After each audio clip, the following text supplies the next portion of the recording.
নদিয়ার করিমপুরে বালাজি শাড়ির শোরুমে লাকি ড্র অনুষ্ঠান। দুর্গাপুজো উপলক্ষে গত 16 জুলাই থেকে বালাজি শাড়ির শোরুমে চলছিল লাকি ড্র।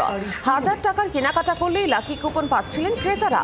লাকি ড্র চলল 17 ডিসেম্বর বুধবার পর্যন্ত। আর এই লাকি ড্র শেষে বুধবার ঘোষণা করা হলো জয়ীদের নাম। পুরস্কার হিসেবে বিজেতারা পেয়েছেন battery scooty, fridge, washing machine সহ আরও দামি দামি সামগ্রী।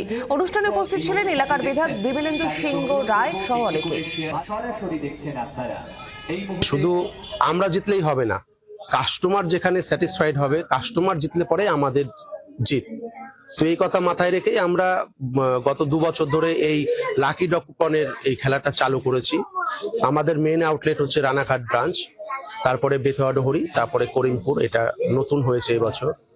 তো এটা সর্বসাধারণের সবার জন্য। এখানে কোনো পার্সোনাল কোনো স্টাফদের বা বালাজি পরিবারের কারো কোনো কুপন নয়, এটা সর্বসাধারণের কুপন।